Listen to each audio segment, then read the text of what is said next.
بسم الله الرحمن الرحيم، وصلى الله على مبعوث رحمة للعالمين وعلى آله وصحبه أجمعين. أصحاب المعالي الوزراء، السيد المدير الإقليمي لليونيسف لغرب ووسط إفريقيا، السيدة نائبة وزير التهذيب بملاوي رئيسة اللجنة الفنية المتخصصة، السيد مفوض التهذيب والعلوم والتكنولوجيا والابتكار في الاتحاد الإفريقي، السيدات والسادة ممثلو المنظمات الدولية والإقليمية، السيدات والسادة ضيوفنا الكرام، السيدات والسادة المشاركون، إنه لشرف لي كبير أن أرحب بكم باسم حكومة الجمهورية الإسلامية الموريتانية، وأن أقاسمكم فرحتنا جميعاً بالتئام هذا المؤتمر القاري حول التعليم تحت شعار إفريقيا متعلمة مؤهلة للقرن ال21، إقامة أنظمة تعليمية قوية لزيادة الجودة والملائمة والولوج إلى التعلم الشامل مدى الحياة في إفريقيا. إن هذا الشعار يتفق تماماً مع رؤية فخامة رئيس الجمهورية الإسلامية الموريتانية رئيس الاتحاد الإفريقي السيد محمد بن الشيخ الغزواني للتعليم. تلك الرؤية الرامية إلى جعل التعليم مفتاحاً للتنمية المستدامة والرخاء وجسراً تعبر منه إفريقيا نحو آفاق أرحب هدفها التقدم والعيش بكرامة.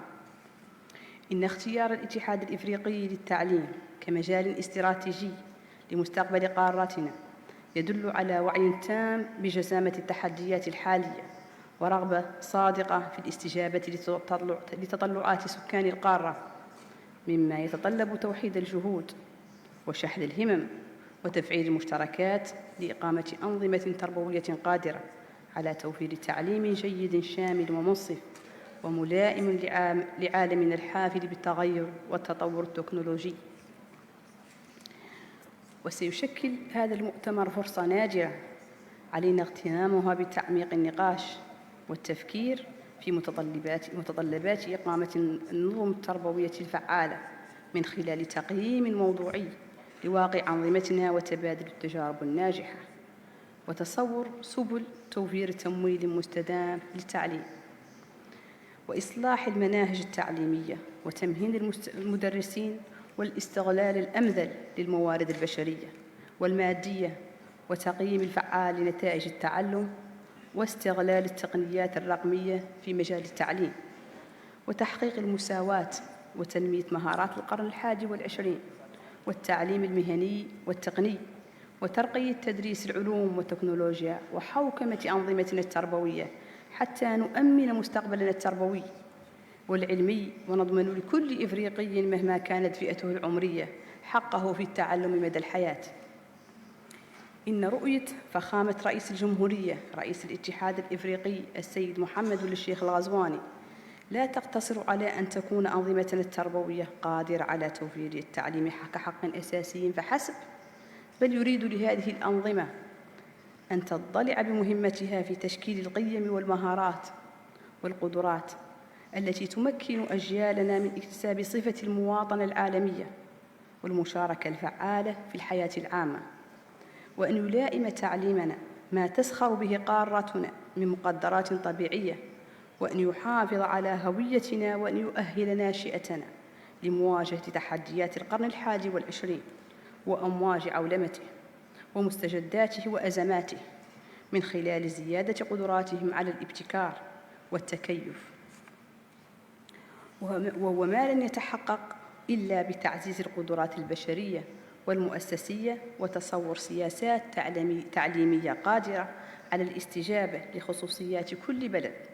من أجل بلوغ أهداف الألفية وفق الرؤية المشتركة للتنمية البشرية والمستدامة والشاملة.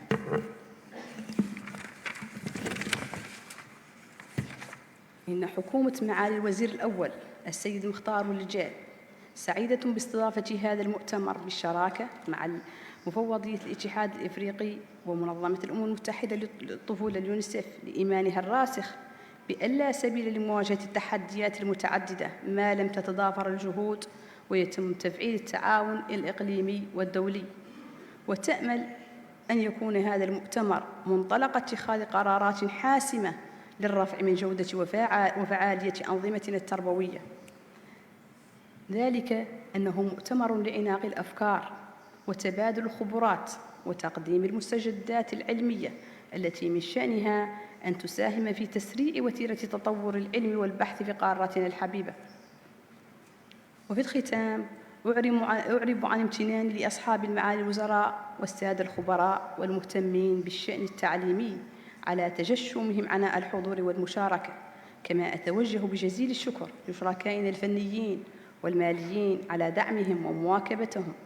لمختلف الإصلاحات التعليمية، وادعو الجميع للعمل على إثراء النقاش وتبادل الأفكار الإبداعية لوضع خطط عمل طموحة ومستدامة حتى نتمكن من توفير تعليم وتأهيل إفريقي يستجيب لتطلعاتنا وطموحاتنا وتنوعنا ويراعي مقتضيات وسياقات القرن ال21 مع احترام تنوعنا من أجل مستقبل إفريقي أكثر عدلاً وازدهاراً. أتمنى لمؤتمركم النجاح. أشكركم والسلام عليكم ورحمة الله وبركاته.